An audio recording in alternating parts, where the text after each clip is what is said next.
토요일 오늘 또 아침 기도 시작하겠습니다. 오늘 말씀은 사무엘상 20장 1절에서 23절의 내용입니다. 오늘 내용에서 다윗은 이제 사울 왕이 자기를 죽이려 할 때 정말로 이 위협이 어느 정도인지, 사울이 정말 자기를 죽이려고 하는지 어떤지를 알아보려고 합니다. 내가 정말로 이제 도망자의 그런 신세로서 전락해서 정말 목숨을 부지하기 위해서 계속적으로 도망을 다녀야 되는지, 아니면 자기 혼자 혹시 오해를 해가지고, 사울은 그렇게까지 죽이려고 하는 것은 아닌데 자기 혼자 너무 오해를 해가지고 지금 이 스트레스를 받고 있는지, 이것을 이제 알아보려고 하죠. 다윗의 그런 인생 가운데 굉장히 중요한 그런 변수가 생겨서 이제 내가 어떻게 해야 되는지, 그냥 왕의 앞에서 그냥 도망쳐서 멀리 멀리 어디로 가야 되는지, 아니면 자기의 신분을 그대로 유지하고 생활이 정상적으로 돌아올 수 있는지, 이거를 이제 확인하려고 합니다. 여러분은 어떻습니까? 삶 가운데 가끔 인생에 중요한 그런 고비가 와서 어떤 게 하나님의 뜻인지 궁금할 때가 있죠. 우리가 그런 삶을 두고 궁금할 때도 있고, 또 어떤 때는 우리가 목양을 하면서 또 목장에서도 다른 삶의 그런 문제나 또 목원의 그런 문제나 이런 문제를 가지고 우리가 고민할 때가 있습니다. 하나님의 뜻이 어디 있습니까? 이제 궁금할 때가 있죠. 어떻게 해결합니까? 다윗은 좋은 그런 묘안을 하나 이렇게 생각을 해냅니다. 요나단을 만나서 아버지한테 정확히 이렇게 이야기를 해봐라. 그러면 이 아버지가 지금 너와 내 사이에 특별한 그런 관계 때문에 지금 나를 죽이려고 하는 것을 숨기고 있을 것인데, 어떤 그 태도를 하나 보면 정확히 나를 죽일지 안 죽일지를 알게 될 것이다 하면서 이제 묘안을 얘기해가지고 이제 그 묘책을 한번 서로 이렇게 이야기를 나누죠. 이건 정확한 그런 내용이었습니다. 그걸 통해서 정말로 사울이 다윗을 죽이려고 하는지, 아니면 그냥 한번 또 마음이 상해서 화를 낸 것인지를 정확히 이제 알 수 있다는 것이죠. 여러분, 우리의 그런 삶 가운데 있는 그런 고민들, 하나님의 뜻이 어디 있는지, 이 고민이 되면 고민을 이제 끝까지 한번 해보는 게 중요합니다. 끝까지 한번 해보고, 그리고 나서 하나님의 뜻이 어디인지를 잘 알아야 되죠. 아는 그런 방법은 뭐겠습니까? 대부분 경우는 고민을 하다가 하나님께 가지고 와서 하나님의 뜻이 어디 있습니까? 이렇게 이제 자꾸 계속 물어보면 하나님이 그 길을 이제 알려주죠. 어저께 조미경 목련님이 와서 대화를 나누는 중에 사모님과 이야기하면서 그런 얘기를 한번 했다 그래요. 모근에 그런 문제가 있을 때, 또는 모근에게 접근할 때 그때를 잘 찾아야 되는데 어떻게 하는 겁니까? 그랬을 때 그렇게 대답했다는 거죠. 계속 기도를 해보면 하나님이 그때를 정확히 주셔서 그때 딱 접촉을 하면 접촉이 된다. 하나님이 계속 하나님께 기도를 할 때 하나님이 딱 한 때를 주시는데, 그때 복음과 이야기하면 마음이 확 열리면서 결국은 받아들이더라. 이제 그런 얘기를 이제 했다는 거예요. 우리도 이런 삶을 잘 이제 우리 그런 삶 속에서 경험하고 체험을 해야 되죠. 그래서 고민이 있는데 하나님의 뜻은 어디인지 모르겠는데 계속 고민을 하다가 이거 하나님께 가지고 와야겠구나. 그래서 하나님께 묻는 겁니다. 하나님, 이게 어떻게 되겠습니까? 어찌해야겠습니까? 어떤 방도를 찾아야겠습니까? 계속 고민을 하면서 하나님께 기도를 한다면 하나님께서 분명히 가르쳐 준다는 거예요. 그래서 이걸 정말 우리가 경험을 해야 되죠. 누가 자꾸 이야기를 해도 이게 뭐 한 번으로 되어지지가 않는 것입니다. 계속 고민을 하면서 이렇게 기도했더니 이렇게 답을 얻는구나 하는 것은 체험을 하기 시작을 하면 하나님께서 우리 그런 삶 가운데 더 세밀하게 이제 인도해 주시는 거죠. 다윗의 삶은 이때 이제 결정이 되면서 정말 어려운 그런 삶으로 내려가죠. 그럼 왜 하나님이 이렇게 어려운 그런 삶을 그렇게 가도록 내버려둬요? 왜 그렇다고요? 다윗의 그런 삶은 예수님을 모형하는 그런 삶입니다. 예수님의 은혜를 풍성히 나타내는 그런 삶이에요. 예수님의 통치가 어떨 것인지, 예수님이 어떤 삶을 살 것인지 정확히 나타내는 그런 삶입니다. 그래서 다윗이 이렇게 억울함 속에 고생 속에 막 절규하면 그 절규하는 그런 그 내용이 십자가 위에서 예수님이 그대로 반복해서 말씀하시죠. 아버지 아버지 어찌하여 나를 버리셨습니까? 다윗이 쓴 시편 22편의 그런 내용이죠. 십자가 위에서 예수님께서 하시는 그런 그 말씀이죠. 나는 지금 벌레와 같습니다. 내 생명은 죽음과 생명이 한 걸음 사이입니다. 이게 다 예수님이 경험했던 그런 그 내용들이거든요. 그런 내용들을 지금 다윗이 자기 이런 삶 가운데 예수님을 풍성히 나타낸단 말이에요. 우리 그런 삶도 그러하죠. 우리가 편안함과 안락만 쫓아가면 내 삶이 자꾸 왜 이런가 이렇게 생각을 하는데 하나님의 뜻이 어디 있습니까? 이렇게 생각할 때 하나님이 우리의 그런 삶 가운데 예수님의 은혜를 나타내고 예수님의 구원의 사역을 나타내고 하나님의 교회를 세우려고 그렇게 하나님께서 뜻을 가지고 계실 때 우리의 그런 삶 가운데 고난이 있을 수도 있고 어려움이 올 수도 있다는 거죠. 그런데 그것이 하나님이 주신 것이라고 딱 받아내면 우리의 그런 삶 가운데 고민은 없어지고 담대하게 그것을 감당해내면서 하나님께 영광이 돌리고 우리의 삶은 더 존귀하고 은혜롭고 열매가 있는 그런 삶이 되는 것입니다. 자, 오늘도 답은 고린도에 있다 함께 나누도록 하겠습니다. 답은 어디에 있다고요? 답은 휴턴 서울교회에 있다. 우리 최인기 목사님이 이렇게 말씀하시는 건데 우리의 그런 삶 가운데는 답은 피소스에 있다. 답은 우리의 공동체 안에 있다. 이렇게 생각하면서 이 말씀을 보면 좋겠습니다. 오늘 12장의 이런 내용 함께 살펴보도록 하겠습니다. 고린도전서는 16장까지 되어 있는 굉장히 긴 서신서죠. 그런데 이 성경이 시작될 때 어떻게 됐냐면 고린도 교회가 정확히 바울에게 물었어요. 바울 사도에게 이러한 문제는 어떻게 해결해야 됩니까? 이렇게 물었을 때 바울이 직접 가서 이 문제를 해결하면 좋겠는데 갈 형편이 안 됐단 말이에요. 다른 사역 때문에. 그래서 바울이 그 문제 하나하나의 문제를 다 답변을 주는 그런 그 내용으로 전개가 됩니다. 그래서 각 장마다 이슈가 있어요. 이 이슈들을 오늘날의 이슈와 이렇게 대비해 보면 하나님의 뜻이 어디에 있는지 우리 그런 실생활에 대한 그런 이슈들을 다 답변해 주시는구나 하는 것들을 이제 우리가 알 수 있는 거죠. 12장은 어떤 그런 내용이 나와 있을까요? 성령의 나타나심이 있는 교회. 여러분, 오늘날 교회가 굉장히 어려움 가운데 있습니다. 전체 교회가 어려움 가운데 있는데 그 교회들 가운데 성령의 나타나심이 있는 그런 교회는 잘 되고 있습니다. 할렐루야. 우리 교회가 어떻게 돼야 된다고요? 성령의 나타나심이 있어야 된다는 거죠. 이 나타나심이 독특한 그런 단어를 쓰죠. 나타난다는 게 보통 우리가 잘 쓰지 않는 그런 단어인데 manifest라는 그런 단어를 쓰죠. 그래서 성령의 나타나심, manifest 이런 단어를 써서 성령이 나타난다는 것이 이제 하나님의 그런 은사가 나타나고 성령의 그런 역사가 우리 삶 가운데 강력하게 눈에 보이도록 체험하도록 나타난다. 이제 그런 뜻입니다. 우리 교회도 이제 그렇게 가는 거죠. 우리 교회가 계속적으로 더 잘 되려면 성령이 나타나심이 있다. 이것을 이제 서로 고백하게 되는 거죠. 나는 성령을 체험해서 이렇게 이야기하는 사람들이 자꾸 많아지면 우리 교회는 잘 될 것이고 주위의 그런 환경을 살펴보거나 세상의 이런 풍조반을 자꾸 이렇게 바라보고 있으면 야, 교회는 요즘에 잘 안 된대.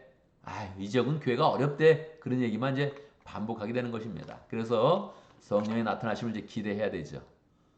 좋은 점 하나는 오늘날 시대는 성령의 역사하심이 강력하게 나타나는 시대라는 거예요. 항상 그런 게 아니에요. 예수님 십자가 돌아가시고 부활 승천하신 다음에 예수님이 직접 성령을 보내주셨기 때문에 오늘날은 성령의 역사하심이 강력하게 나타나는 시대라는 거예요. 그러니까 우리가 성령의 나타나심을 우리 혼자 기대하는 것이 아니라 하나님의 경륜 가운데 하나님의 그런 교회 가운데 성령의 역사가 지금 우리에게 강하게 나타난다는 거죠. 그래서 우리는 그것을 기대하고 이제 나아가는 것입니다. 실제로 우리 교회는 성령의 나타나심이 막 역사하기 시작했습니다. 할렐루야. 이게 내가 주인공이 되어서 더 성령의 나타나심을 더 풍성히 드러내고 우리 교회를 더 은혜롭게 인도해야지. 이런 이제 마음을 가지면 좋겠습니다. 자, 그럼 성령의 나타나심은 이제 어떻게 나타나는가? 이 세 가지 요점을 얘기하는데 첫 번째 최 목사님은 성령 체험은 내용을 보아서 진리를 안다. 그렇게 이야기했습니다. 성령의 나타나심은 진짜도 있고 가짜가 있다는 거예요. 왜 그럴까요? 여러분, 항상 진품은 이 명품은 짝퉁이 따라오게 돼 있습니다. 이게 성령의 나타나심이 좋은 거거든요. 교회도 살리고 영혼도 살리고 시대를 살리는 강력한 그런 역사이기 때문에 짝퉁이 나타난다는 거예요. 그래서 내용을 잘 봐야 된다는 거예요. 어떻게 볼 수 있나요? 세 가지가 있습니다. 첫 번째, 성령을 체험한 그런 사람들이 예수님을 자꾸 주님이라고 온전하게 고백하는가. 이걸 이제 첫 번째 봐야 되고, 두 번째, 그 삶을 바라볼 때 순종의 삶이 있나. 여러분 성령 체험한다고 생각해 보세요. 어떤 결과가 있겠습니까? 자기가 굉장히 굉장해지는 그런 느낌을 갖거든요. 야, 성령 체험을 해서 성령 역사가 나를 통해서 나타나. 그러면 자기가 자꾸 높아지는 느낌이 나요. 그래서 이 자연스럽게 교만한 그런 태도가 나타납니다. 그래서 성령 체험한 그런 사람들이 더 하나님께 순종하는 그런 모습을 가질 때 하나님의 역사는 더 강력하게 일어나고 또 다른 사람이 볼 때도 저 삶 속에 열매가 있다 이제 그런 칭찬을 이제 하게 되는 거죠. 마지막으로 공동체를 세우냐 파괴하냐.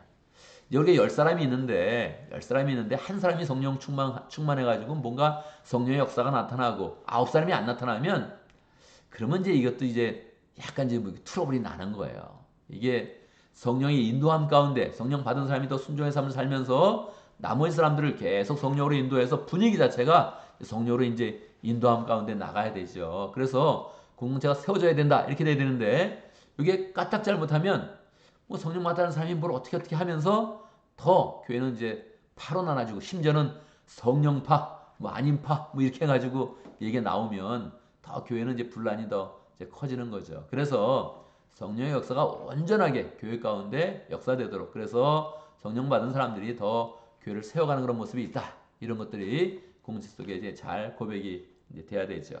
이게 이제 첫 번째 내용이고 두 번째는 교회에서 성령의 나타나심을 기대해야 한다.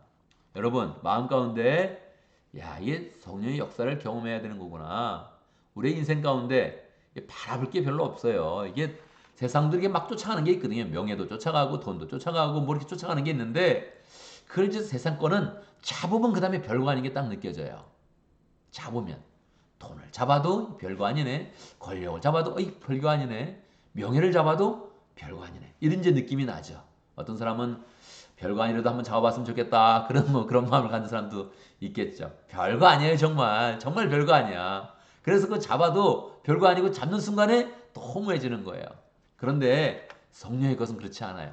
잡는 순간에 충만해지고 삶의 기쁨과 은혜와 주체할 수 없는 그런 그 능력이 우리 그런 삶 가운데 이제 막 나오면서 이 기쁨이 막 이렇게 퍼져가는 거예요. 딴 사람도 볼 때 와, 저거 나도 사모하고 싶다 이런 마음이 생길 정도로 기쁜 거예요. 그래서 이제 우리 교회도 성령의 역사가 이제 시작이 되는데 그때 함께 나도 이거 성령의 인도함 가운데 가야겠구나. 이제 이런 마음을 기대하면서 나가면 좋겠습니다. 보통 이제 미국에 가면 자녀들이 갈 때 건강해라 이렇게 이야기하다가 저 요즘에 좋은 교회 만나서 신앙생활 시작했어요 이렇게 이야기하면 대부분 부모님들이 그렇게 이야기합니다. 그래 머리 떨어져 있으니 신앙생활 좋은 것이지. 근데 너무 빠지지는 마라 그렇게 이야기합니다. 부모님들의 그런 그 마음이에요. 너무 빠지지 마라 그렇게 이야기하죠. 여러분 우리 이렇게 너무 빠지는 거 별로 없어요.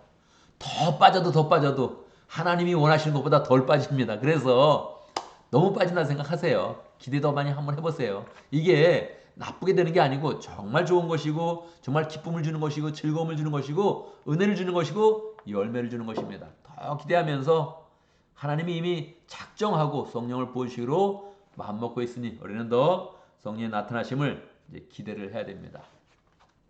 마지막으로 참된 하나는 다양성을 요구한다.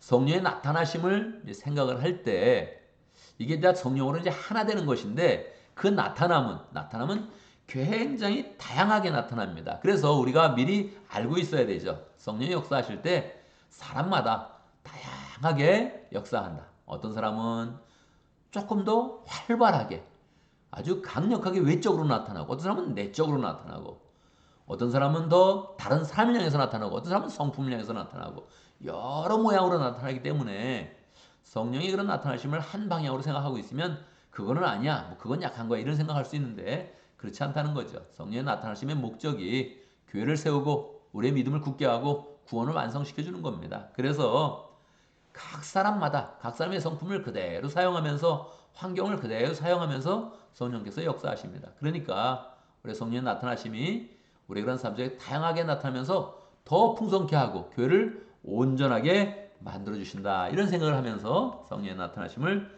기대하는 그런 삶을 가져야겠습니다. 자, 오늘도 말씀 가운데 기도 제목을 붙잡습니다. 우리가 하나님의 뜻을 온전히 잘 알고 살아가는 사람 될 수 있도록 우리 그런 삶에 고민이 있으면 하나님께 묻고 하나님이 분명하게 우리의 삶에 그런 방향을 주시고 인도해 주시고 함께 해주시면서 우리 그런 삶 가운데도 확신 가운데 사는 복된 그런 삶이 될 수 있도록 함께 기도합니다. 부흥회를 위해서 기도하는데 이제 부흥회가 내일로 다가왔습니다. 시간이 또 이렇게 또 되어서 내일로 다가왔는데 우리 또 부흥회 강사님은 벌써 오셔서 또 여러 가지 또 교제도 하고 어제는 또 정장님이 만났고요. 오늘은 또 우리 진경 부목자님 함께 또 이렇게 만납니다.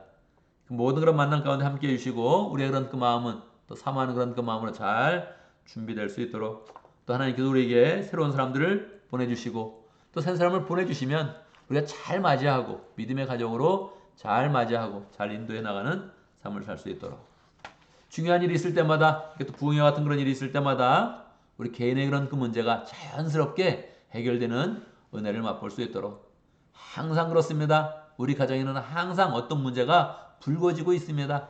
그런 모든 문제들 하나님의 은혜 가운데서 잘 해결될 수 있도록 우리 인생은 더 평강하고 직장과 사업도 하나님의 은혜 가운데서 형통하고 또 그 가운데서 우리의 마음이 더 영적으로 잘 모아져서 부흥회 준비하고 또 부흥회를 통해서 주시는 은혜를 체험할 수 있도록 이렇게 함께 기도합니다. 제가 먼저 기도하고 함께 기도하는 시간 갖도록 하겠습니다. 기도합니다. 할렐루야. 우리 하나님을 찬양합니다. 우리의 그런 삶 가운데 고민이 있을 때 고민하여서 그 고민을 하나님께 가지고 나가면 선하게 그 뜻을 보여주시고 인도하시는 하나님 찬양합니다. 우리가 더 하나님을 믿고 어떤 문제든지 하나님께 가지고 나아가서 하나님이 들어주시고 응답하시고 선한 길을 내어주시는 그런 은혜의 체험들을 풍성하게 할 수 있도록 역사하여 주시옵소서. 때로는 하나님의 뜻이 우리가 더 고생하는 길로 나가게 할지라도 우리의 마음 가운데 주님을 더 사랑하고 주님과 더욱더 하나 되고 더 주님의 능력으로 풍성한 복된 인생 될 수 있도록 축복하여 주옵소서. 하나님 아버지, 이제 부흥회가 내일로 다가왔습니다. 우리의 그런 그 마음들이 잘 준비될 수 있도록 인도하여 주시고 부흥회 강사로 오신 조문경 목님도 축복하여 주시고 또 목님 통해서 우리가 또 하나님의 말씀을 받을 때 우리의 마음도 활짝 열려서 간증의 그런 설교가 우리의 그런 그 마음 가운데 공감되게 해주시고 하나님께서 은혜의 길을 활짝 여는 것을 깨달을 수 있도록 역사하여 주옵소서. 무엇보다도 함께 성령의 은혜를 체험할 수 있도록 역사해 주시고 성령의 역사하심을 기대할 수 있도록 축복하여 주시고 또 그 기대 가운데 하나님의 은혜를 풍성히 경험할 수 있도록 인도하여 주옵소서. 하나님 아버지, 부흥회를 통해서 또 우리가 시간도 쓰고 마음도 쓰고 여러 가지 더 일들이 많을 텐데 하나님 이렇게 일을 할 때마다 우리의 인생과 우리의 가정과 우리의 목장과 모든 주변의 환경이 하나님의 은혜 가운데 형통하도록 역사하여 주옵소서. 우리의 마음을 더 하나님께 두고 더 열정을 나타내는 것인데 하나님 직장 일들이 잘 해결될 수 있도록 역사해 주시고 사업의 문제가 다 형통하도록 역사해 주시고 우리의 마음 가운데 갈등은 없어지고 고민도 없어지고 더 기쁜 마음으로 마음의 중심을 모아서 하나님의 은혜를 더 풍성히 받을 수 있도록 인도하여 주옵소서. 새로운 사람들도 보내주시고 또 하나님이 보내주시는 그런 사람들 우리가 귀히 여기며 믿음의 가족으로 잘 세워갈 수 있도록 축복하여 주옵소서. 하나님의 은혜 가운데 또 하나님 새날을 시작합니다. 오늘 하는 모든 일 가운데 함께 하시고 동행하시고 또 우리가 풀기 어려운 그런 모든 문제들은 앞서 나가시며 해결해 주시고 역사해 주셔서 하나님 우리의 마음 가운데 기쁨과 은혜와 능력만이 풍성하도록 역사하여 주옵소서. 예수님의 이름으로 기도드리옵나이다. 아멘.